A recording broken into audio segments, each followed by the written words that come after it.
All right, welcome to the Cover 2 podcast. I am here with Ethan and I am Wyatt. We wrapped up a crazy wildcard weekend. In a slate where there were a couple double-digit point spreads. It actually was much closer than I was anticipating. Luckily, everyone was calling me a square, but the square parlay did hit. I did kind of brag about that one on the Roundtable Rundown, which is our other podcast. If you want to go ahead and follow that and listen and subscribe there, we also talk a lot about NFL in that one as well. But the square parlay hit, a couple of sweats along the way. Buffalo was a sweat, and then obviously that Cincinnati Sunday night game was a sweat. But it hit, and square or not, I still made a profit. But overall, great first weekend of playoffs. I was excited, but I'm even more excited about this week. Ethan, happy to have you here. What did you think about the beginning of the playoffs this year? Yeah, happy to be here as always. A lot of crickets from the haters on the square parlay, and I've heard a lot of people talking about it. Oh, the square, or they aren't calling it the square parlay, but how many people had the parlay of the Bengals, the Bills, the Niners? Well, I think you're the front runner, the face of that campaign ad there, because yeah, you were talking about it all week and it got there. Like you said, a little sweaty at times, but I think we all pretty much knew Buffalo was going to pull it out some way, somehow. And then huge play we'll get into for the Cincinnati game for you. But yeah, really nice wild card weekend for me. I don't know if you've seen that picture of like the horse that someone draws where the back half is super nice and that just tails off. That's exactly how wild card weekend was for me. I went 4-0 on Saturday. And then started out Sunday with the Dawson Knox first touchdown score. And then it tailed off from there. I think I went 1-3 after that. So still a 6-3 weekend. Profit's profit, ready to roll into the divisional round. Yeah, I was kind of the same way. The square parlay saved me. I was, a little, maybe -1, -2 units until that square parlay hit, which brought me back up quite a bit. But yeah, back to that square parlay. It's funny when, you post a controversial thing and everyone hates on it and comments and calls your questions your intelligence, and all of a sudden you win and that video doesn't blow up. That video never blows up. No one wants to see that. So that's funny. I'm big on TikTok. That one blew up. And then obviously I was getting these random they didn't even tag me on Twitter, but these random screenshots of Twitter of these accounts with 50,000 people calling me a square, calling me kindergarten or better on TikTok. Hey, So one of it's them go one ahead. of them said you were attractive. Hey, I'll take it. I'll take it. Don't that might have been my burner. But hey, a win's a win. I don't care how square it is as long as you're making money. But to start, I totally forgot. We did have our weekly challenge. Unfortunately, I am 0-3 in the last 3 weeks. I was on the Bengals -9.5, I believe it was. It doesn't matter. It lost. Against the Ravens. The Bengals, as we all know, won 24-17. We'll get into that game shortly. But we do a challenge and a punishment for our challenges, and unfortunately I am back up again on the slate. So I have came up with this idea. We did get a couple requests on Twitter. I'm saving those on the back burner because I kind of want to transition the show a little bit. We might rebrand into another show shortly with the NFL winding down, but getting into college basketball.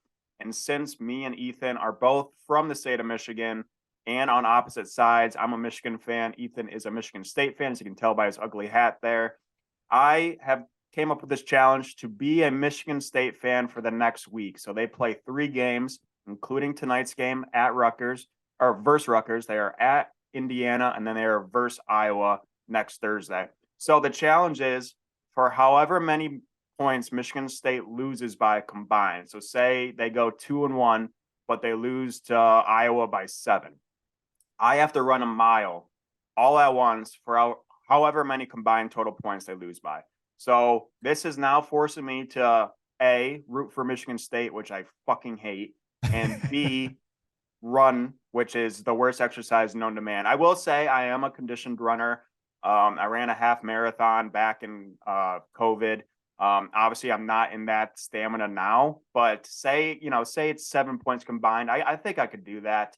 Probably not very fast, but hoping Michigan State goes 3-0, so I will be rooting for them. I'm going to hate it. I don't even own any green items of clothing, so I might have to go purchase a bland green shirt or something. But that is the challenge, and look forward to that. It'll be Friday that I will do it of next week because that final game is on Thursday night against Iowa. So, Ethan, do you have anything to add here? Any advice as a Michigan State fan? Anything that I should be looking for, or players that suck, aka Joey Hauser, or anything along that a fan of your stuff would know that I wouldn't? Um, yeah, I'll start by saying the hat's not so ugly this week for you, Mr. Michigan State fan. So, yeah, go out, get some green. You can wear it again for St. Patty's Day or something. Um, Kind of killed two birds with one stone there. Um, you did the half marathon. You might be running a full marathon here in a week if the wheels fall off on this team. I don't think they will. But yeah, if things get too bad, we'll try to cap you out somewhere. I don't want you to go kill yourself on Friday, but um, I think you're safe. I love them tonight. For everyone listening who is listening before Thursday night. Well, I don't know if I'll have this out by then, but yeah, I love them against Rutgers. Iowa's my scare, but we talked before the show. They don't have the players that they had in the last couple of years that can really shoot the three lights out, and you know, it probably shouldn't get too out of hand.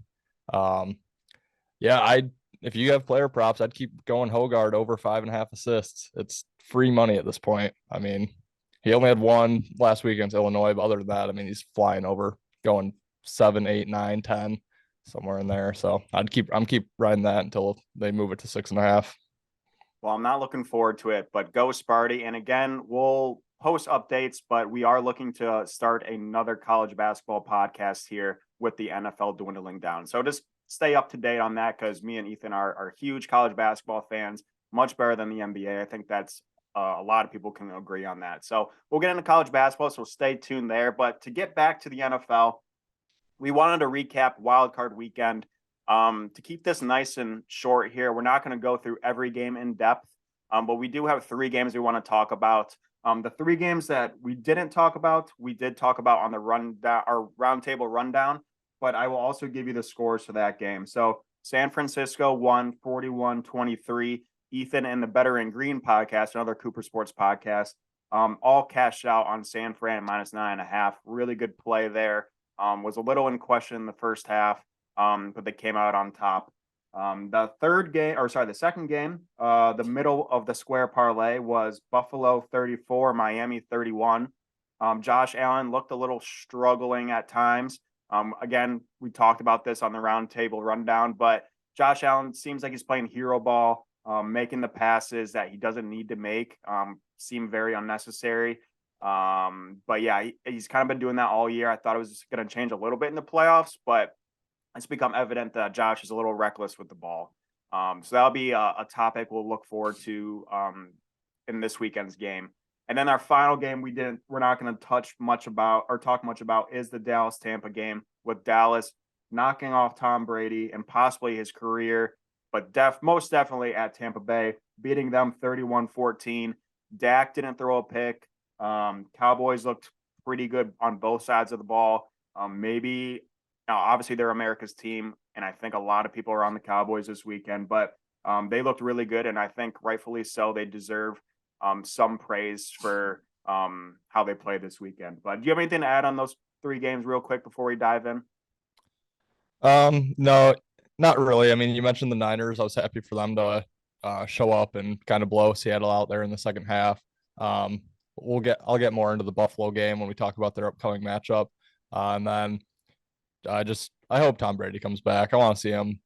I never want to see guys like him go. I mean, he's been in the NFL for as long as we've been watching. So, yeah, like you said, done with Tampa, but I hope he goes and plays another year or 2 for, I don't know, Las Vegas, San Fran, New York, Jets, somewhere.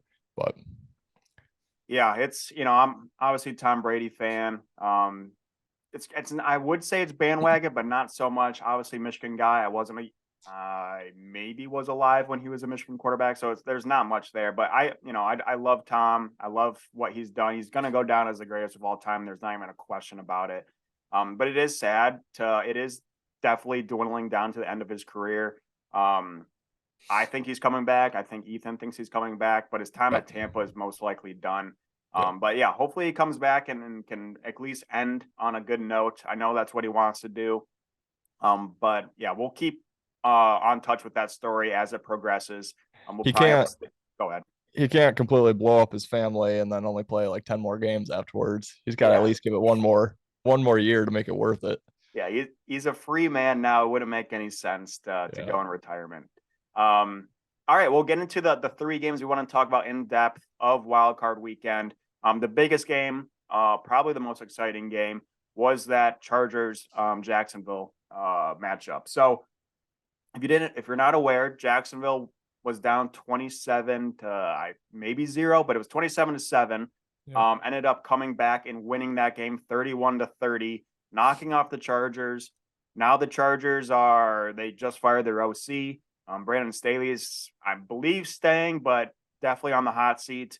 And then Jacksonville, we've called them the poor man's Lions all year. Came out with a huge win, kind of what they've been doing all year. I don't want to bring Michigan too much into this, but very similar to Michigan, a second half team. And they've been doing that all year. We saw them do it against Dallas. We obviously saw in the playoffs, and the Chargers have been that team that can't seem to finish any sort of game whatsoever. So Chargers blew it. Some questionable play calls. I understand not getting so conservative when you're up that big, but at some point you can't pass the ball 3 times, go 3 and out, and waste 17 seconds on the clock. Right. You gotta, be smart with that. I understand being aggressive, but at some point we gotta think about the clock and think about the, running that down a bit. But yeah, disappointing game. I know we are both pretty big on the Chargers. I did take Jacksonville in my bet for this show last week, just as like an emotional hedge. Ended up paying off. But yeah, what are your thoughts on this game? Is this more of a testament to Jacksonville being good, or the Chargers unable to finish? Yeah, so I could probably do half a show on this game. Honestly, I have quite a bit to say, but I'll keep it short. Um, I'm jealous of you for picking Jacksonville in the underdog slot. Like I said last week, I thought about doing it myself. Wish I would have. But I went with Tampa. As I said last week, though, I wasn't super confident, so it is what it is. But um, yeah, this game, I mean, a lot of people are saying the Chargers were the right side, should have won, but I don't know if they were. I mean, Trevor Lawrence threw 4 picks in the first 20 minutes of that game. Really good field position for the Chargers. So that's why they got up early. But I mean, they looked completely horrible in the second half. Um, and just two things to look towards just in the future. Some within the future playoffs, some just future years. The Chargers, that's kind of their identity. I mean, they can't hold leads. They haven't really been able to for years. And then this year, Jacksonville's kind of been the cardiac cats coming back from multiple. I think that was their fourth pretty large second half deficit that they overcame to get the outright win. So don't ever be the guy that places $1.4 million on the Chargers money line minus 12,500 to profit 11,000. Especially on the Chargers against a team like Jacksonville who's been coming back all year. Never be that guy. And then secondly, I was pretty in tune with the live prop lines at halftime of that game, just thinking Jacksonville was going to have to throw the ball around. So much value on receivers, receiving running backs, quarterback on their yardage totals at halftime. So if any of these games this weekend are, a 17, 21, 24 point deficit at halftime, not a bad idea to look to the losing teams, team total overs for receiving yards, passing yards. Yeah, I was pretty upset at myself at this game. I had a buddy who took Jacksonville at half plus 23.5, as well as Jacksonville money line at plus 2,000. I think it was 2,100. Oof. I thought it like I hate betting those games because it can go in one and two ways. Obviously, it's going to cover, or the Chargers are going to win 40-7. Mhm. Did not just knowing those two teams, it was dumb of me not to take that. Obviously, I was never going to take the money line. I don't have the balls for that, but it was just dumb of me not to think that Jacksonville would make a comeback because they've been doing it all year. We've seen them make double digit comebacks in the fourth quarter, let alone half. So yeah, smart bet by my buddy, but I need to be better at that point. I'm not a huge live better. But maybe that's something I should get into. But yeah, T Law, you said it, 4 picks in the first quarter and a half. Looked bad, turned it around. I don't know if you saw it, but did you see his pre-game, like in the tunnel speech to his team before they went out there? I It didn't see was it. I'll post it on our Twitter here, but it was bad. It's, T Law, obviously a great quarterback. I don't, supposedly a good leader, but he's definitely not a pump up guy. I don't think his voice raised above normal talking tone. So it was funny. I laughed and giggled. One thing to add though, and I also am pissed off on myself for not taking this. T Law is undefeated in his career on Saturdays. I don't know if that goes all the way back to youth football, but I know that includes high school, college, and obviously the NFL. Obviously, there's not that many NFL games on a Saturday as well as college game or high school games on a Saturday. But still, that's a ridiculous stat, and that still holds true. And I believe they are on Saturday once again this week. So True. I don't know if I'm going to take them outright against KC, but his streak could come to an end here. Speaking of his speech, who was that one quarterback that always gets a hard rap for his Jameis pregame? Winston had a terrible one Was it about Jameis? Did eating a Andy Dalton have a bad one? I know Andy Dalton, I think, has a bad one. Drew Brees is like the only guy that has a good one. That's the Yeah, only dude. Like yeah. Man, there's Jameis one was the out one of there. him eating the W or whatever. That one was Okay, yeah. gross. Yeah. But yeah, I'll at you on the Twitter on T Laws because it was pretty brutal. But Okay. yeah, he pulled it out, so I guess I can't criticize him too much. And then he went to Waffle House to celebrate. The second game that we're going to talk about is the Giants Vikings. We called this the fraud game. In our roundtable rundown, I don't know why Derek and Mike are so big on these Giants now. I understand, like, Giants, if you're looking at the NFC is, there's not that one team that's like amazing. There's no Chiefs in the NFC. There's the Eagles, who, are a really good team. Jalen Hurts has played phenomenally. I don't know if he can continue that. San Fran is the most loaded team, in my opinion. Unfortunately, they have a rookie quarterback, so he's, could definitely be beat. Dallas can't play under pressure. Who else am I missing there? But yeah, I think that's everyone. Everyone left. And then these Giants, obviously, they beat Minnesota, who we said were frauds all year. Giants are still frauds. And now we have Mike and Derek talking about this possibly being a Super Bowl team, possibly winning this weekend against the Eagles. We're talking about Danny Dimes being a franchise quarterback. I don't see it. The Vikings, we all know are frauds. Danny Dimes still, I don't think, passed for over 200 yards in that game. Yeah, he ran quite a bit. He is a decent runner, but they're talking about contract extensions, all this kind of stuff. Danny Dimes can't throw the ball worth his shit. And I know they have no wide receivers, so I'm not going to blame him too much. But he's, say what you want. I don't think he's a good quarterback. And yes, the Giants won. Yes, Saquon's the best running back in the league. He did have 2 touchdowns. Minnesota's defense has been suspect all year. So yeah, good win for the Giants. They are the least fraud of the 2 of those, but still the most fraud team left in the playoffs. And I think they're going to have their hands full with the Eagles this weekend.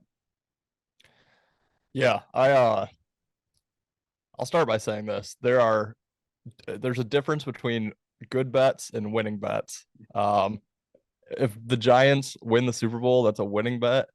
That's not a good bet. I would not advise anybody to run to the window and bet the Giants to win the Super Bowl right now. Your only hope is getting them to beat their division opponent, Philly, and then facing another division opponent, Dallas. Like, that's the only thing that's going well for them, is that they have a chance to play 2 divisional opponents left in the NFC. Then you have to get a juggernaut of Kansas City, Buffalo, or Cincy. Yeah, you're asking the Giants to go on the road 3 straight and beat those 3 teams. Like, there's just no way. And if it happens, yeah, you might win, but there's no odds that I could place on the Giants right now to win the Super Bowl. It's just insane to me. And to go on Danny Dimes, he actually did have 300 passing yards in this just game. Looked that up. I was pretty. He had a great game. Okay, but let me tell you this. He had 300 yards both games this year against Minnesota. other than those two games, he only went over 200 yards 4 times. So, yeah, the Giants are frauds. I mean, come on. Yeah, we can't get all excited because they knocked Minnesota out of the playoffs. Like, there's probably 25 teams that could have beaten Minnesota this week. So, yeah. Yeah, I don't, as Lions fans, I don't like getting too high hopes on a guy or a team, just because we've been hurt so many times. So it's funny that they're, they made it here. No one was really expecting the Giants to make it here. So I guess, hats off to them. But Danny Dimes, franchise quarterback, no. Contract extension, no. Like we've talked about this in Detroit for forever, signing guys to big deals, thinking we're gonna, make the playoffs. And this might be a different year. We talked about it a little bit, but you got to keep stuff into perspective. And it's funny for me to watch this. And this is coming from a guy that's already taken Michigan 2023 national champion. So don't listen to whatever I say. I'm just as guilty, but I like making fun of people, especially when they're not here to talk back. So, yeah, we'll see what happens. I love that game this weekend. I have a pretty big bet on that game between the Giants and the Eagles. But that final game of Wildcard Weekend that we will talk about in depth is that Cincinnati-Baltimore game. Cincinnati pulled that one off 24-17. There was a pretty big play late in that game with Huntley reaching the ball out on the 1-yard line for a quarterback sneak to score a touchdown. Ball gets knocked off. Hubbard runs it all the way back. I think it was like 99 yards for a touchdown, 14-point swing there, ultimately determined the game. I'll let you take over this game. I do have a question. Was this just because it's a divisional game, playing a team 3 times is really tough? Or did the Bengals just look really bad? Can they not figure out? Or were they at a look-ahead spot for this weekend? It could be a mixture of both, but Bengals definitely had something wrong, and it probably needs to be addressed pretty soon here. Yep. For me, it's all 3 combined. I'll get into that again when we talk about the Cincy game for this upcoming week. But yeah, it definitely doesn't help playing a divisional opponent for a 3rd time. They're especially AFC North. We've talked about the AFC North all year. They just tend to play close. And then, yeah, I mean, I'll get into the other stuff later, but Okay. I'm not gonna lie, I kind of was rooting for Baltimore in that game. I was kind of going against you and your square parlay. But I was happy that I at least didn't take you out behind the shed and hit you too hard with a shovel with at least you got the square parlay win. I can win the challenge. So I would have been pretty upset coming on if I had to face you with a square parlay loser and make you do a challenge. So glad you at least got half of that done. But yeah, great game. Wild play on the goal line, 14-point swing, 99 yards. You just don't see that too often. So crazy play. Interesting what J.K. Dobbins said after the game, which I completely stand behind. I like when players are. Did you hear what he said? I did not. Okay, he was basically asked, "Are things different if Lamar plays in that game?" He's like, "Absolutely, we win that game with Lamar as our quarterback." So I kind of like it. I mean, he's standing up for his guy. Huntley's his guy too, but he's kind of getting shit for that. But he was asked the question, he answered it. In a way that I think is fair. So I kind of stand behind what JK said, but yeah, crazy game. Was somewhat happy for you that you at least got your square parlay win there. Somewhat. Yeah, back to the media there, not to get too into media and whatnot, but they hate you when you're too honest and they hate you when you're lying. So it's a tough position. I honestly agree with you. I love the honesty. Huntley did have a pretty good game running wise. He was running all over him, and Lamar's just a little bit better in that run game. So it would be interesting if Lamar was back. We're not going to get into Lamar and what he's doing because we talked about that literally for 30 minutes 2 nights ago on our other show. But yeah, that'll be an interesting story. We'll talk about it on here as soon as we get news, which will probably be in the next couple weeks. Based on contract negotiations, possible trades, the NFL draft coming up. We'll get on to that with Lamar. But that wraps up our wild card weekend. Overall, I was satisfied with it. There were three games with the spreads pretty much, a field goal, and then 3 games with spreads over a touchdown. And I was happy with how it came out. Obviously, Monday night was a disappointment in Tampa Bay, Dallas. Then that San Francisco Seattle game did turn ugly at the end, but for the first 30 minutes, it was a good game. So overall, exciting weekend of football. I didn't get off the couch much. Probably won't do the same this weekend. But we are down 2 games, unfortunately, and it just keeps getting worse as we progress. But we'll start with our previews. So Saturday's game, we have 2 games once again on Saturday. I believe the time slots are a little bit different. I believe they're 3 and 7, something around there. Okay. So for that primetime game, you don't have to stay up till midnight if you're an East Coast guy, which doesn't matter. It's Saturday night. But that first game of the day, Jacksonville at Kansas City. Kansas City is an 8.5-point favorite as of right now. Over under is set at 53. As said, T-Law hasn't lost a game on Saturday. This could very much end tonight, or this weekend, and I see that probably happening. I have a couple plays here.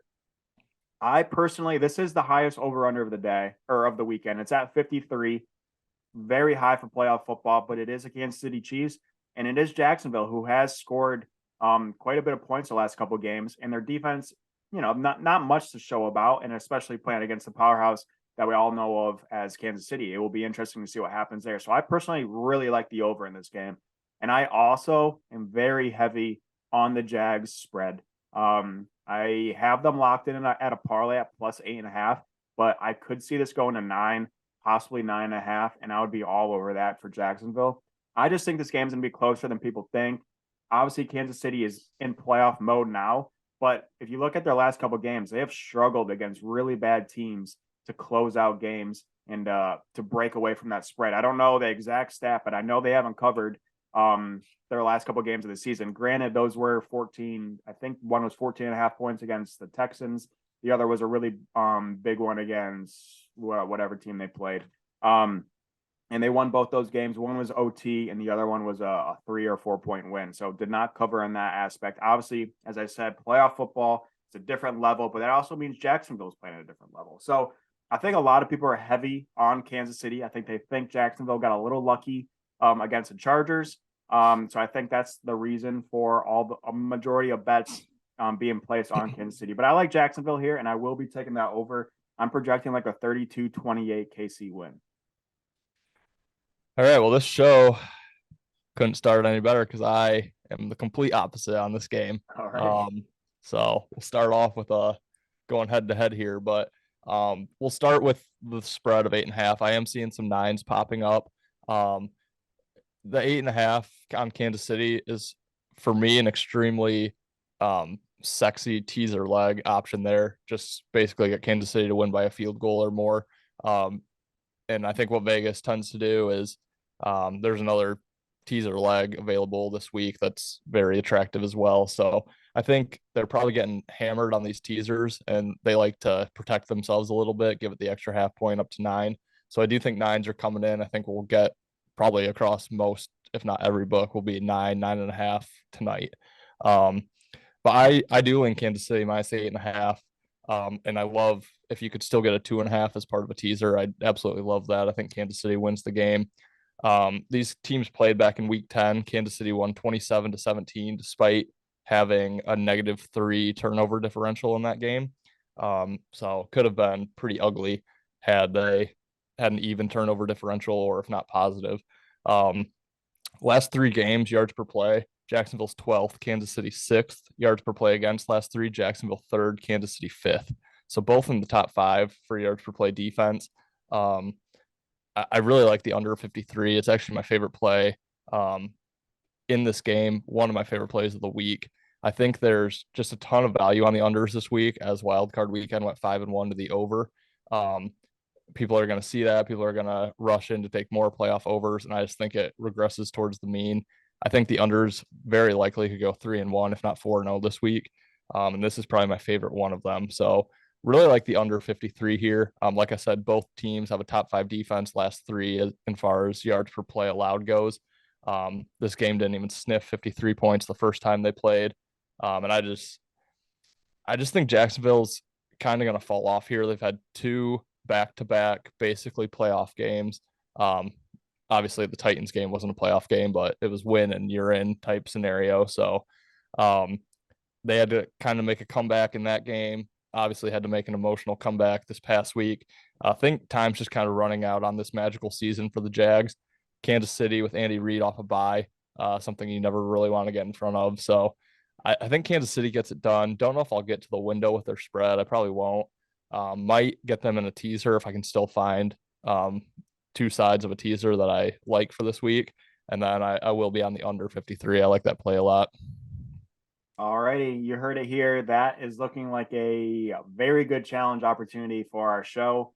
But yeah, we'll see what else we got in the next 3 games. That second game on Saturday is, in my opinion, my favorite game. Also, the game I hate the most, if that makes sense. It is the Giants at the Eagles. The Eagles somehow started off at 7.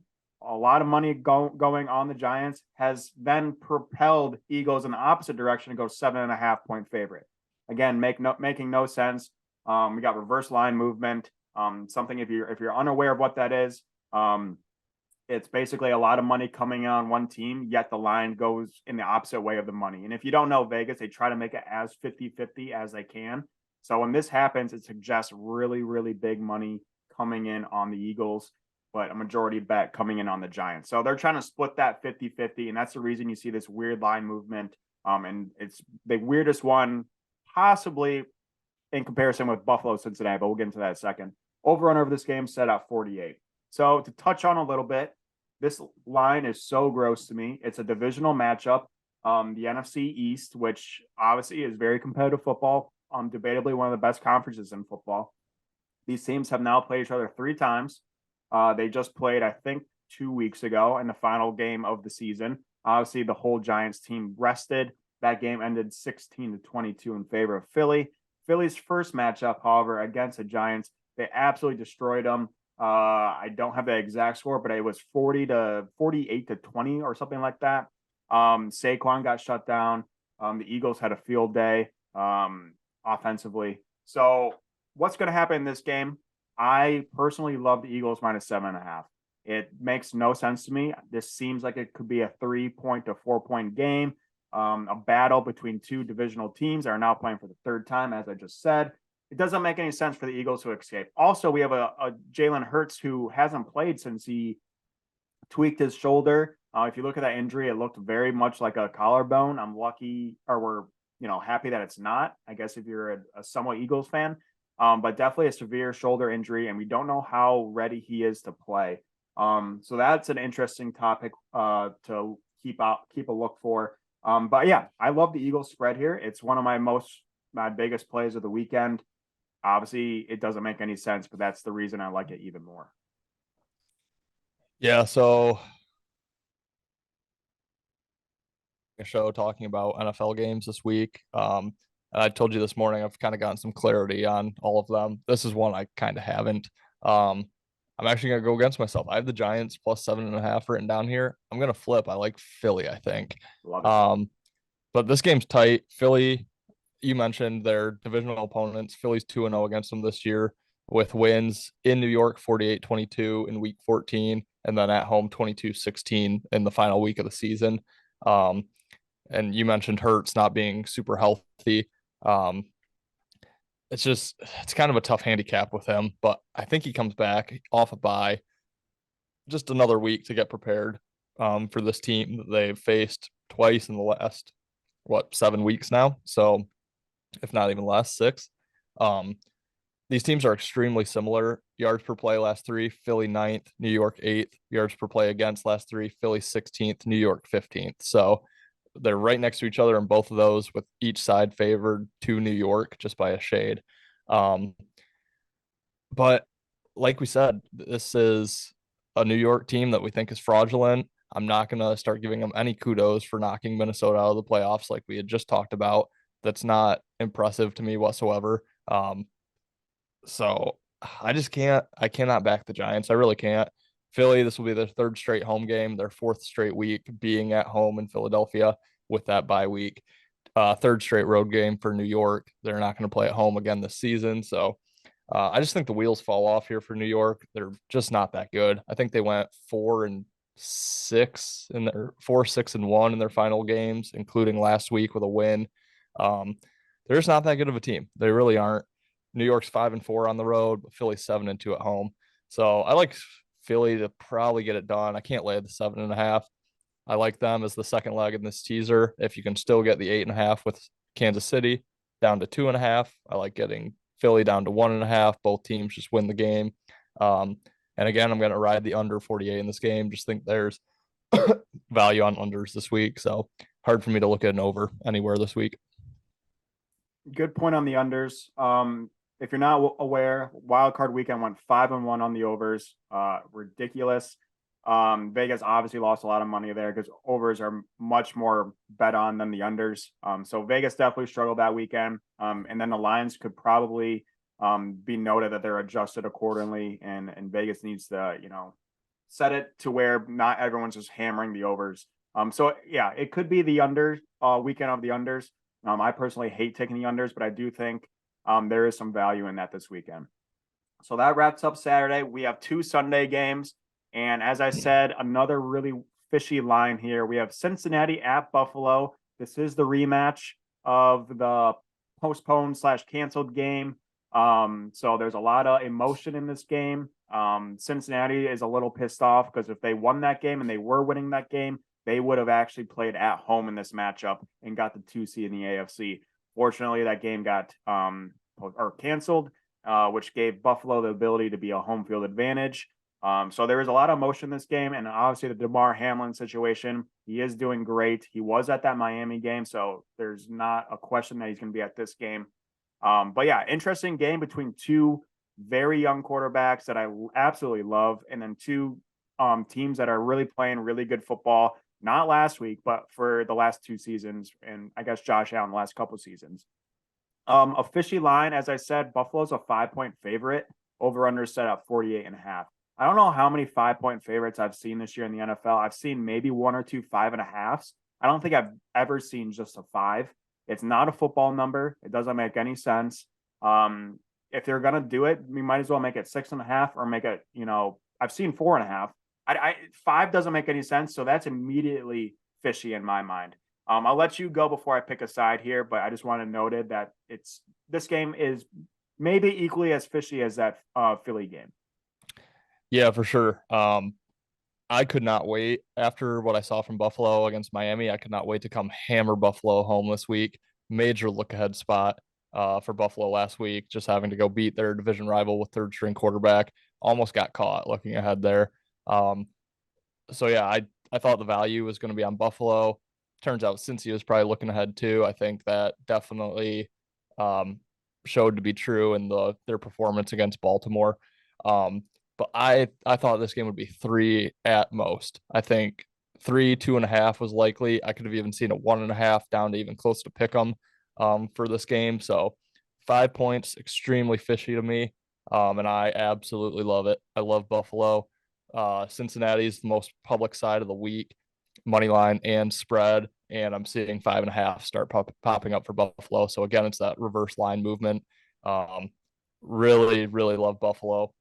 Like you said, week 17, they played, was canceled since he was up 7-3. They were driving, looked like they were going to get more points on that drive. And so I can see why people are wanting to bet Cincinnati, but I don't want to jump in front of the Damar Hamlin emotional train whatsoever. We've seen countless times in our lives where things of that magnitude can really propel a team past their next couple games, especially in a rematch. Now you're at Buffalo this time. That happened in Cincinnati.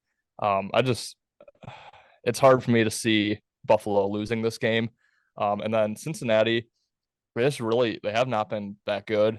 They've still been covering spreads, winning games, but they don't impress me. Now they have Jonah Williams out, another offensive lineman. I believe they're down 3 starting linemen this week.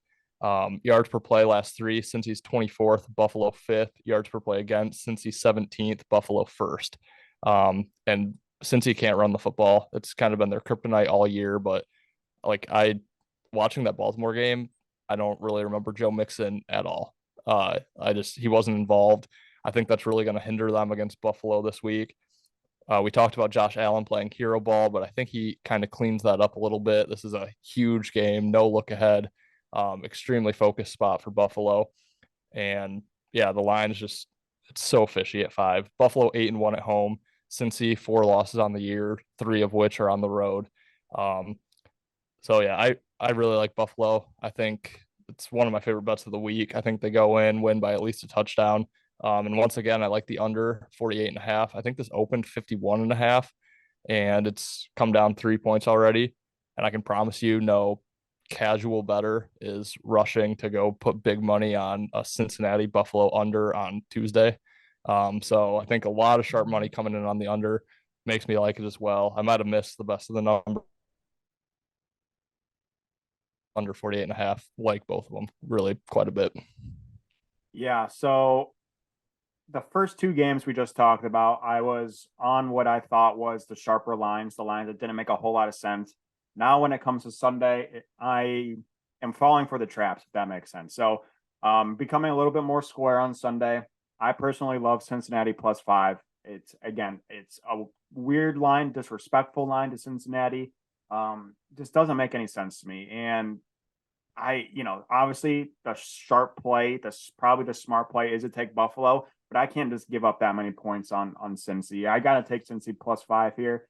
And then same thing with the over under. Doesn't make any sense to take the under in this game, which is why, as you said, it's probably a pretty good bet. But I got to take the over in this one at 48.5. Again, this one I'm not happy about. I'm not happy about either of my Sunday plays. But hopefully that counteracts my Saturdays plays that I think are smarter plays. But yeah, I think it's gonna be a shootout. I could see like a game, maybe both teams score in the 40s. I literally think it's gonna be offensive passing yards galore, probably some player props involved in that, receiving props. Yeah, I could see like a 44-41 type of game where Buffalo probably squeezes it out. I think Buffalo wins this game just because they're at home. I think offensively they're just a little bit better. But yeah, I'm not excited about my bets for this game. I'll just say that. And I'm hoping for an exciting game, but I do have a bad feeling it could be like a 2017 type of game or something like that. Hopefully it's not, because this is, in my opinion, the most exciting game. I know I got shut down pretty big for saying this is probably the most watched game. We will transition that into what everyone's saying is going to be the most watched game. I really hate the Cowboys. I hate that everyone's a bandwagon of the Cowboys. America's team, bullshit. No one likes the Cowboys. But the Cowboys and San Fran, there it is. Dallas sucks. No one likes Dallas sucks. Dallas and San Fran play Sunday night. A really great matchup. San Fran's a 3.5-point favorite. Over under is at 46. I will go, since I kind of alluded to what my bet is going to be on this game. I'm all over Dallas spread. I got Dallas earlier in the week at +4. It's now down to San Fran -3.5. I think it's just a too obvious bet to take Dallas here. San Fran, obviously, Brock Purdy, rookie quarterback. He's been playing great, but I do think his demise is inevitable. Will that happen this weekend? Maybe. I don't know. I'm banking on it.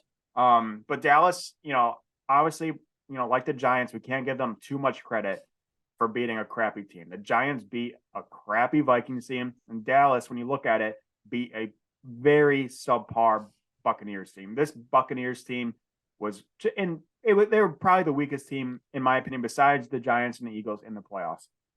This was Tom Brady's first ever losing season. Their defense has been terrible. Offensively, they ranked 25th in the league, which is Tom Brady's worst ever ranking for offense. So this Tampa team wasn't great, and Dallas's win was good over them, but I don't think is as good as what people think. So I think that's the reason a lot of people are on Dallas, which is why the sharp play I would think would be on San Fran. Unfortunately, I'm just going to bank. I'm not betting on Dallas. I'm betting against Brock Purdy and think he will have or struggle to a very solid pass rush from Dallas. So I'm again not betting on Dallas because Dallas sucks. I hate them. I'm just betting against Brock Purdy, and I think his demise will be this weekend. Yeah, I'm kind of back and forth on this game too. Better in green, we did give Dallas +3.5 out as the squad ride this week. But like you said, I mean, it does feel so public. I mean, they looked phenomenal, like in all aspects of the game on Monday night. But like you said, Tampa Bay, their defense did not show up to that game. You and I could have put up some points on that defense. Their receivers were getting multiple yards of separation on every single route. It seemed like Tampa could not cover the tight ends whatsoever. They were having success running the ball. And defensively, I mean, they completely shut down Tom Brady, which a lot of teams have kind of been able to do this year. But yeah, Dallas just, I mean, they looked like a Super Bowl team on Monday night. Yeah, it's tough. I just don't know if I can get involved in the side here. I guess I still do lean Dallas plus a 3.5, but I struggle to see Dallas winning this game outright, which that doesn't leave me much separation with the points there. Excuse me. Yards per play last three, Dallas 27th, San Fran 1st. Yards per play against last three, Dallas 10th, San Fran 26th. So Dallas has had the better defense in the last three. San Fran way better offense. Once again, I'm looking at the under in this game. I think it stays under the total at 46. Dallas, bad spot for them. It's their 4th straight road game after finishing the regular season on 2 away games, then traveling to Tampa last week, and now they have to travel all the way out west to play San Francisco. So a lot of travel at some point that catches up to you. Feel like it could be this week. San Fran, on the other hand, 3rd straight home game. San Fran 9-1 at home, Dallas 5-4 on the road. And then San Fran has a rest advantage after playing the early game, the first game of the playoffs on Saturday. Dallas had to wait until Monday to play. So it's just tough. There's a lot of reasons that I would play on San Francisco here. I'm kind of kicking myself for pushing for Dallas on the squad ride in my other show. Can't give you much. I guess I'll still lean Dallas, but it really could go either way. I think San Fran wins the game. That's kind of my best read here. And I like the under 46. Yeah, I'm looking forward to the matchups. I'm not looking forward to the bets on Sunday. I feel very uneasy about those. I feel much more confident about my Saturday plays because I think they are the sharper, less obvious plays. That I just get worried betting the game that's so obvious, and that's pretty much what Sunday is. There's two, in my opinion, there's 2 very obvious teams to bet on, which scares me a lot because Vegas obviously knows that, and they have adjusted their line accordingly. And if you haven't found out yet, Vegas always knows. So a little less confident with Sunday, but still going to be a great weekend of football. I'm really looking forward to it. We'll get into our bets of the weekend. We usually do a 5 bets. We have cut that down a little bit in a little different layout just because there's only 4 games this week. And then obviously next week there will just be 2 games. So we're cutting down the amount of bets and kind of a different layout. But here is our layout. We have still, as always, a most confident bet of the weekend. We will do 1 point total. So you can pick an over in a game or an under in a game. And then we will have a new system here and do a player prop. So that's an interesting thing. Me and Ethan are both decent player prop bettors. I love honestly NFL player props. Ethan's pretty big into college basketball player props. But yeah, player props are just a different aspect to the game that make it very interesting. Obviously, injuries suck, but they are fun to bet on, and I think we can have a lot of fun this weekend and maybe next week, and we'll see what the layout would be in player props. But I'll let you start I'll give you the hot seat with your most confident pick of the weekend. Alrighty. First, before I do get into this, I did mean to say when we were talking about Dallas, San Francisco, I actually back your opinion. I do think Buffalo and Cincinnati is the most exciting game of the weekend. That's the one I'm looking forward to the most. I know there's a huge rivalry with Dallas, San Fran going back to the 80s, but yeah, I cannot wait for Cincy Buffalo. That being said, most confident Buffalo -5. I think they win this one by at least a touchdown. I don't want to get in front of them right now, and I really hope I'm right on this one. I hate fading Kansas City, even though it has become a staple of my handicapping in the NFL. I have forgotten to mention, so I will be taking, this isn't my most confident, but in that Buffalo-Cincinnati game, I will be taking the Bengals +5. But to hedge that, I'll also place a small wager on Buffalo to win exactly by a touchdown. I have found it on DraftKings. It's not available yet, but I know the page that it is on. So that'll be my somewhat hedge because 5 makes no sense. No game has ever been determined by 5 points. So I like, possibly Buffalo by exactly 7 points would be a sneaky play there. My most confident bet for the weekend is going to be, in my opinion, the ugliest one. Very similar to yours, though. I am going to take the Eagles minus 7.5. I think the Eagles blow these guys out of the water. Again, it's a weird line. You don't even get the hook. So obviously the Giants plus 7.5 against a divisional rivalry game makes a lot of sense. So it doesn't make, this one doesn't make sense, which is why I love it as my most confident. Going for the point total, I will go next because I know this one. I didn't talk about this one, but I know this one goes against what you have. So that Dallas San Fran, I'm actually going to go over of 46 in that game.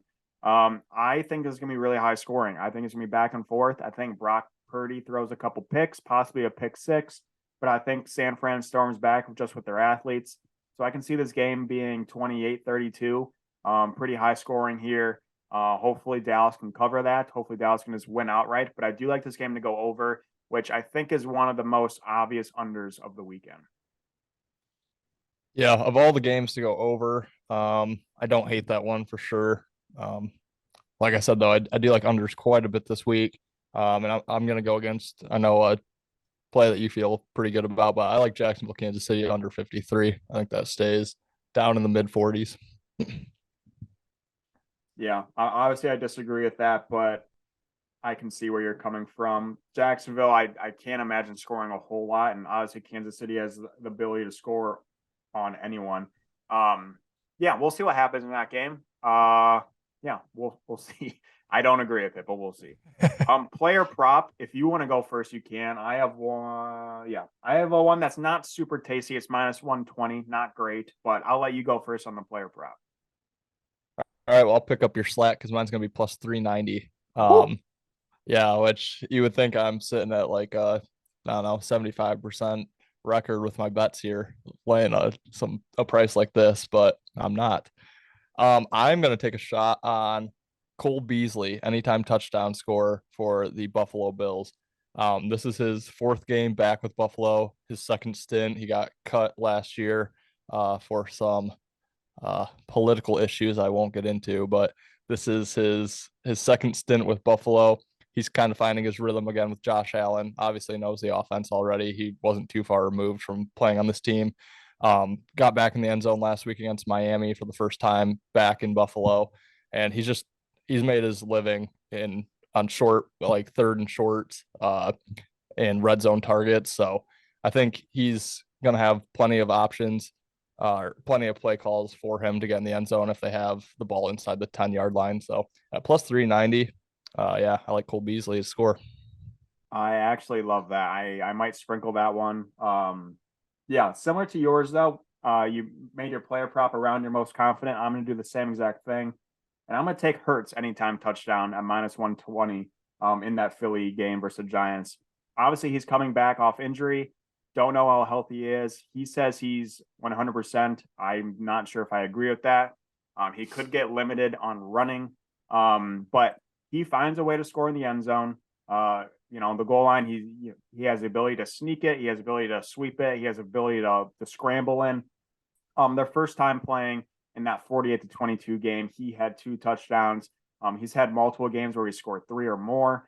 I really like Hurts here. I think it's, a statement game, big win for Philly where he comes back and says he's fully healthy. And now people, I think, will begin to start talking, oh, maybe the Eagles are actually the Super Bowl contender out of the NFC as opposed to San Fran or Dallas. So I think this is a big game for Jalen. I could see him going for 2 possibly. I might sprinkle the ladder that way up to 2 touchdowns. But I think Hurts gets in the end zone. If he doesn't, I don't think the Eagles are going to win if he doesn't get in.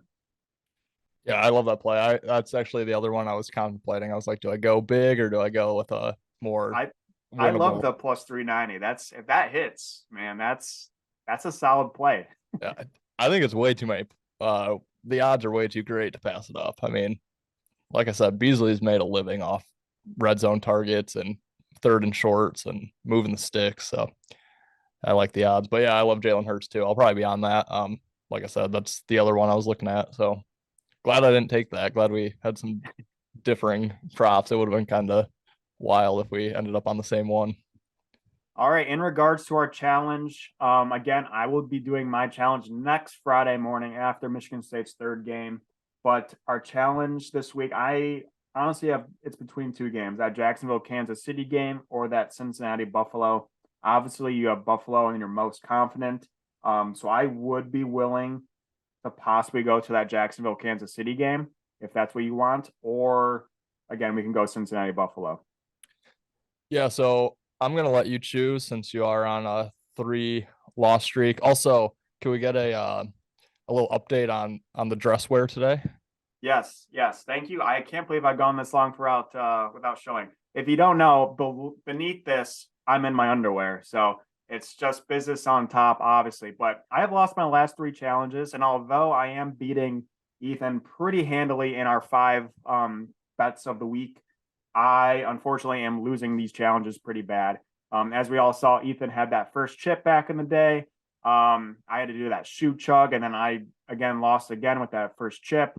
So I'm on a 3-game losing streak. So there's no funny business here. We're dressing to appeal to a victory. So hopefully the dress attire works. Obviously look good, play good. I'm gonna have to go with the Bengals Buffalo. I know it's your most confident. Yep. We usually try to stay away from double dipping there. But I love Cincy +5. Love it. You cool with that? I'm cool with that. Okay, so I take Cincy +5. You take Buffalo -5. Yep. I love it. And then we'll figure out something to do. Again, we had a lot of great suggestions on Twitter. I was debating getting an onion and just chowing down an onion. I thought that would be hilarious. TikTok dance would be. I chose not to do that one because I would embarrass myself too much. So I'm more in the bodily harm menu of running and other things. So we'll have to come up with something for that Cincinnati Buffalo game. So again, every comment and suggestion is we appreciate. So yeah, come up with something. It'll probably be Ethan because I could see Cincinnati winning this one outright. I am going to root for Buffalo to win because I do have them as my Super Bowl favorite. So I'll root for that. But covering, I don't think it's the same story. But yeah, please give us suggestions on that. And yeah, I'm glad I got off Jacksonville because I feel like that could be a very ugly game, or watch Jacksonville cover and I'm very sad, but we'll see what happens. Yeah, I obviously love Buffalo this week, so that's fine by me. Although if they lose, I mean that's hurts me twice. So we'll see if I show up next week. But Hey, I showed up after a Michigan loss. Anything's possible now. that's true. That might be the biggest L of, well, hey, it's a new year. So that was the biggest L of last year. But all right, we'll wrap up the show. Again, we are really looking forward to this divisional round in the playoffs. It is sad that football is slowly coming to an end. We lose a game each week. We're down to just 4 games this weekend. Obviously, next weekend is 2. And then the following or 2 weeks after that, we'll have just 1 game in the Super Bowl. So football season is coming to an end. Obviously, a sad point, but we are very excited for this playoff, this playoff weekend.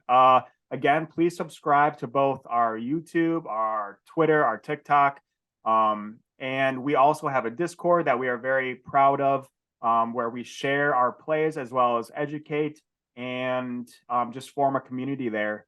So links will be available for that as well to join. Again, it's free. We're basically just, giving you guys information for free. And me and Ethan are kind of on a heater right now in college basketball. Ethan had a pretty good, solid NHL play that hit in the first period yesterday. So yeah, just join that and obviously subscribe to our other shows. We have the College Tribe podcast. We have the Better in Green podcast. And then we have our new one, the Roundtable Rundown. And there will be links available to all of these shows. So please like and subscribe. Ethan, anything else before we sign off? yeah, no, you killed that. Nothing more to say, really. I mean, yeah, the Discord's just a great fun space. It's basically a gambling group chat. So come join us, get our plays, hand out your plays. It's just been really fun to be a part of for sure. Picking people's minds about what they like, different sports. We have, people giving out soccer plays, golf plays, NHL, NBA, it's all across the board. So that's been really fun. Looking forward to another great weekend of football. Feel really strong about my picks this week, which makes me nervous. But yeah, sad that NFL season's running down. And then lastly, before we go here, can I just get from my resident 3-game Michigan State fan, can I get a go green? Yeah, go green. Go white. I have the whole fight song memorized, but I won't sing that because my voice is obviously too good. But yes, we are Sparty for the next week. Unfortunately, I maybe will even purchase a piece of Michigan State attire. I do have green. I'll purchase at least something green, but possibly if they win this game tonight and if they cover my bet at -3, I'll put on paper that I'll get at least a Michigan State hat. Okay. So yes, we are huge Michigan State fans. Really big challenge upcoming in that Cincinnati Buffalo, as well as our challenges on our bets. So look forward to that next week. Please like and subscribe, as well as share this to all your buddies. And as always, thank you for watching and listening. Yeah, thanks as always, guys. Really appreciate it.